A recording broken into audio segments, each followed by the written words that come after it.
Hello everyone, welcome back to our channel speaking. আমি অরিজিৎ বণিক চলে এসেছি আবার একটি নতুন ভিডিও নিয়ে। লাস্ট ভিডিওতে আমরা বুঝেছিলাম অ্যাডভার্বের বেসিক ধারণা, মানে অ্যাডভার্ব কাকে বলে, অ্যাডভার্ব কীভাবে আমরা চিনতে পারবো এবং অ্যাডভার্বকে আমরা কিছু এক্সাম্পলসের মাধ্যমে চেনার চেষ্টা করেছিলাম, রাইট? তো যদি তোমরা কেউ ভিডিওটি না দেখে থাকো, দেখো আমাদের উপরে লেফট স্ক্রিনে আই বাটনের মাধ্যমে তোমাদেরকে লিঙ্ক দিয়ে দেওয়া হয়েছে, একবার ভিডিওটি চেক আউট করে নাও।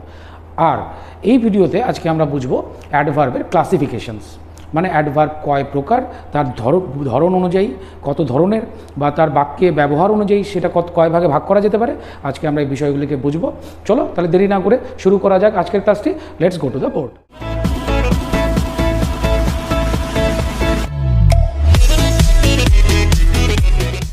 দেখো, ক্লাসিফিকেশনস অফ অ্যাডভার্ব মানে অ্যাডভার্বের ধরনমূলকভাবে ভাগ কি কি। সবার প্রথম অ্যাডভার্ব কাকে বলে? অ্যাডভার্ব যেই শব্দটি বাক্যে verb, adjective, adverb, preposition, conjunction বা কোনো ফ্রেজ বা কোনো সেন্টেন্সকে বর্ণনা করে বা মডিফাই করে তাকে অ্যাডভার্ব বলে। আমরা লাস্ট ভিডিওতে এটাকে ভালো করে ডেসক্রাইব করেছিলাম, সেটাকে যদি তোমরা না দেখে থাকো অবশ্যই চেক আউট করে নাও। আর আজকে আমরা বুঝবো kinds of adverb. Kinds of adverb মানে হচ্ছে সে অ্যাডভার্বের ভাগ, কয় ভাগে অ্যাডভার্বগুলো রয়েছে সেটা। তো অ্যাডভার্ব মূলত দেখো অনেক গ্রামার বই অনেক রকমভাবে অ্যাডভার্বকে বর্ণনা করা হয়। কোনো জায়গায় 4 ভাগে বলা হয়, কোনো জায়গায় 3 ভাগে বলা হয়। আমরা তোমাদেরকে যাতে ইজিভাবে ক্লিয়ার করতে পারি এবং তোমরা যেন খুব ভালোভাবে জিনিসটা বুঝতে পারো, আমরা সব রকম অ্যাডভার্বকে নিয়ে আলোচনা করব আমাদের এই অ্যাডভার্ব এপিসোডে। বাট আমরা আমাদের মতো করে তোমাদের কাছে একদম বেসিক গ্রামাটিক্যালস ফরমেশনের উপর বেস করে আমরা সেই ডিভিশনসটাকে নিয়েছি। তো দেখো, অ্যাডভার্ব মূলত 3 ভাগের হয়। একটা সিম্পল অ্যাডভার্ব, একটা রিলেটিভ বা কনজাংটিভ অ্যাডভার্ব, আর একটা ইন্টারোগেটিভ অ্যাডভার্ব।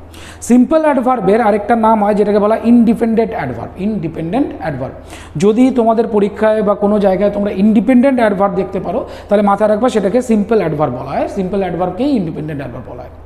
আরেকটা হয় relative or conjunctive adverb. Relative or conjunctive adverb কীভাবে হয় সেটাও আমরা বুঝবো আজকে। সাথে ইন্টারোগেটিভ অ্যাডভার্ব। ইন্টারোগেটিভ অ্যাডভার্ব কী সেটাও আজকে আমরা বুঝবো।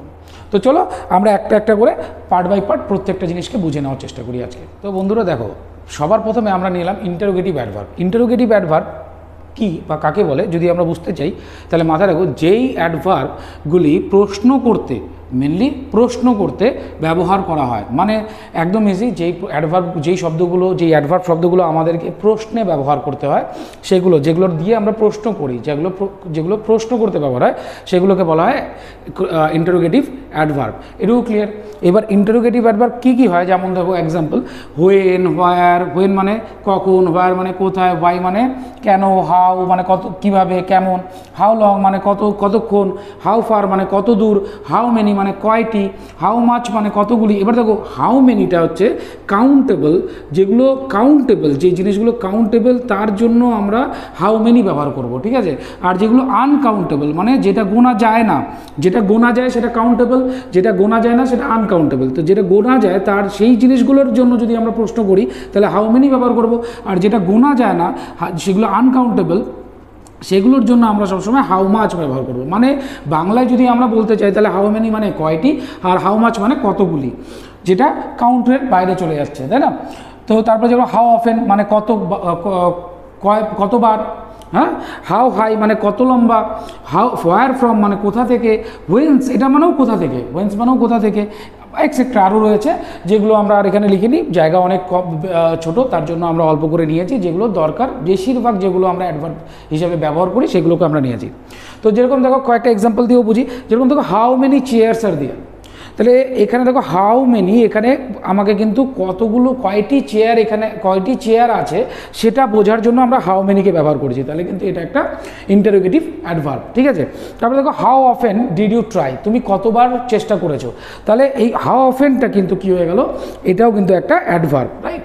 এবার দেখো, হোয়ার ফ্রম বা whence did you come, where from বা হোয়েন্স ডিড ইউ কাম, বা আমরা এই কথাটাকে এইভাবে বলতে পারি, হোয়ার ফ্রম বা হোয়েন্স ইউ কেম, তো আমরা এখানে ডিড ইউ কামের জায়গায় সিম্পলি আমরা এটার জায়গায় ইউ কেমও বলতে পারি, সেগুলো আস্তে আস্তে বুঝবো কেন বলা যায় কি যায় না, কীভাবে যায় না যায়। So where from whence did you come বা where from whence you came, এই কথাটাতেও দেখো হোয়ার ফ্রম বা হোয়েন্স এটা কিন্তু একটা অ্যাডভার্ব হিসাবে প্রশ্ন করতে আমরা ব্যবহার করছি। তাহলে আশা করি বন্ধুরা ইন্টারোগেটিভ অ্যাডভার্বটাকে ইজিলি বুঝতে পেরেছো।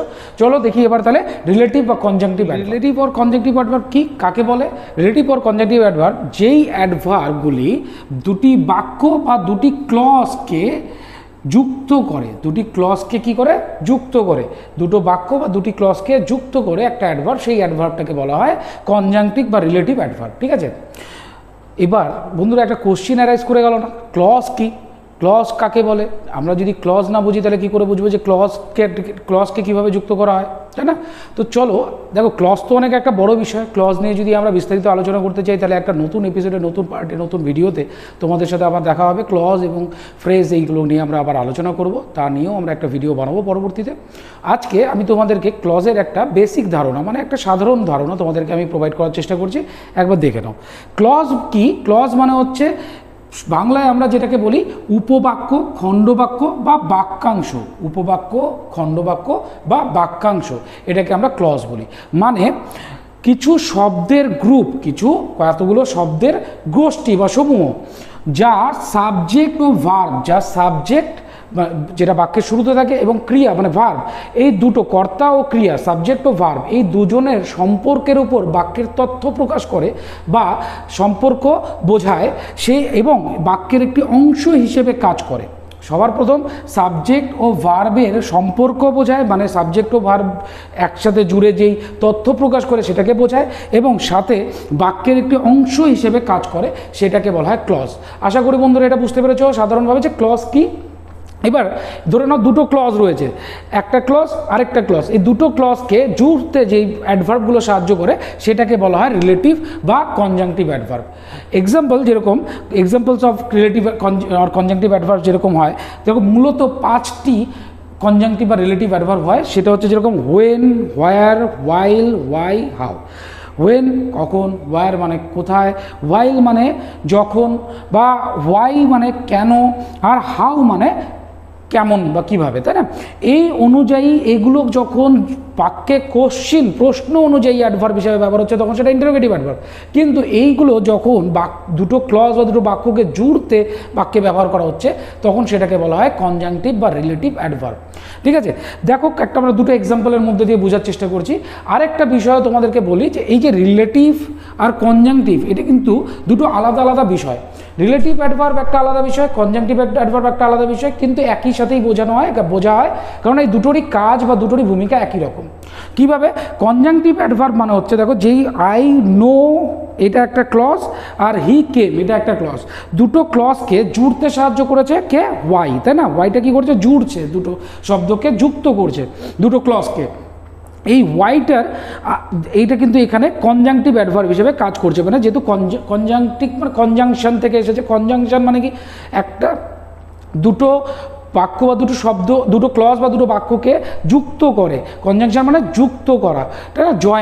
জয়েনার্স যেটাকে বলতে পারি, বা কানেক্টার্স।